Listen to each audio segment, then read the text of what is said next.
The world had just survived the deadliest war in history. Cities were destroyed, millions were gone, and entire nations were trying to rebuild. But as the smoke of World War II slowly cleared, a new kind of conflict began rising. A conflict without direct battles, without armies charging at each other, but one that was far more dangerous. This silent conflict would divide the world for nearly 50 years. This was the Cold War, a war fought through fear, ideology, spies, technology, and the constant threat of nuclear annihilation. When World War II ended in 1945, two nations emerged as giants. The United States had become the wealthiest and most technologically advanced country in the world. Its factories were running at full speed. Its military was powerful, and it possessed a weapon no one else had ever seen: the atomic bomb. On the other side stood the Soviet Union, led by Joseph Stalin. Although the USSR had suffered enormous losses, it had built the largest land army in the world and controlled most of Eastern Europe. These two nations, once allies against Hitler, now feared each other more than any enemy. The reason was simple. They believed in completely opposite systems.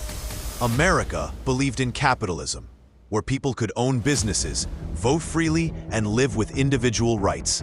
The Soviet Union believed in communism, where the state controlled everything, from farms and factories to media and politics. Both sides were convinced that their system was the future of the world, and both believed the other system was a threat to humanity. This clash of beliefs created a tension that neither side could escape.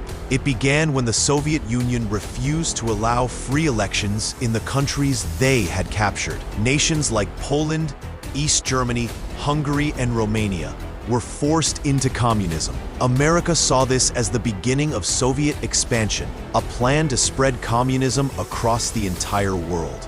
The Soviet Union, meanwhile, believed that America was using its wealth, military bases, and influence to surround and destroy them. Mutual suspicion grew deeper every day. Winston Churchill famously said that an iron curtain had fallen across Europe, dividing the continent into two opposing worlds. On one side stood the United States and its allies, countries like Britain, France, West Germany, and later Japan and South Korea. On the other side were the Soviet-controlled nations of Eastern Europe.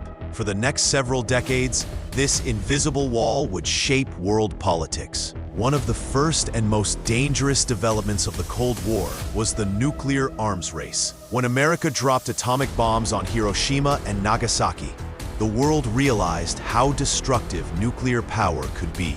At that moment, America was the only nation with nuclear weapons. But in 1949, the Soviet Union shocked the world by testing its own atomic bomb. The balance of power shifted instantly.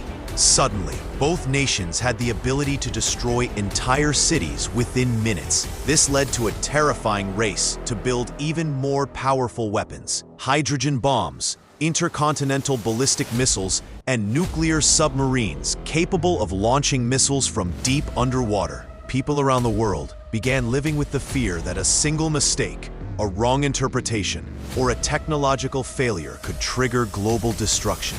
Children practiced hiding under desks, governments built underground bunkers, and military scientists worked day and night to improve nuclear technology. Humanity had never been this close to extinction. But the Cold War wasn't just fought with bombs. It was fought with technology, intelligence, propaganda, and global influence. One of its most dramatic chapters began in 1957, when the Soviet Union launched the first artificial satellite, Sputnik. This tiny beeping machine terrified the United States. If the Soviets could launch a satellite, they could potentially drop weapons from space. In response, America created NASA, investing billions into space technology. The competition reached its peak in 1969, when American astronauts landed on the moon. This wasn't just a scientific victory. It was a message to the entire world that America had taken the lead in the Cold War. Yet the superpowers continued to confront each other through proxy wars, where they supported opposite sides in conflicts happening far away from their own borders. In Korea, the United States backed the South, while the Soviet Union supported the North. In Vietnam, America fought to stop communist expansion, while the USSR supplied weapons and advisors to the North Vietnamese. In Afghanistan, the United States supported fighters resisting Soviet occupation. Both nations poured millions of dollars and countless weapons into countries they had no direct conflict with, all to gain advantage over each other. But nothing brought the world closer to World War III than the Cuban Missile Crisis. In 1962, American surveillance discovered Soviet nuclear missiles being placed in Cuba, a location extremely close to American soil. If launched from there, the missiles could reach major U.S. cities in minutes. Panic spread throughout the country. For 13 tense days, the world watched as the United States and the Soviet Union prepared for a possible nuclear exchange. American ships surrounded Cuba, while Soviet ships approached. One mistake, one miscalculation, and the world could have ended. Fortunately, both sides backed down. The Soviet Union agreed to remove its missiles from Cuba, and America secretly agreed to remove its missiles from Turkey. The crisis ended, but it reminded everyone that the Cold War was not just political theater. It was a matter of global survival. As the decades passed, the competition continued across every area imaginable: science, sports, spies, technology, culture, and even art and cinema. The CIA and KGB became the most feared intelligence agencies in the world. Movies, radio stations, and newspapers were used as tools of propaganda. Even chess championships became battles of ideological pride. But by the 1980s, things began to change. The Soviet economy was collapsing under the weight of military spending. Factories were outdated, food shortages were common, and people were losing faith in the system. Meanwhile, America's economy was booming, driven by technology, industry, and innovation. When President Ronald Reagan increased American military pressure, the Soviet Union simply couldn't keep up. Internal reforms failed, and one by one, communist governments in Eastern Europe collapsed. In 1991, the Soviet Union itself broke apart into 15 independent countries, ending the Cold War. The end of the Cold War reshaped the world.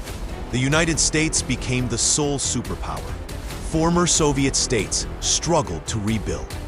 Europe became more united, and although the weapons remained, the fear of global nuclear war slowly began to fade. But even today, the legacy of the Cold War still influences global politics, from NATO's presence to tensions between nations, from modern intelligence operations to regional conflicts.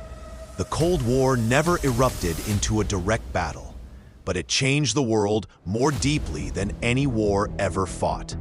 It shaped nations, ideologies, technology, and the balance of power we live with today. It is a reminder of how close humanity once came to destroying itself, and how fragile peace can be when fear and distrust rule the world.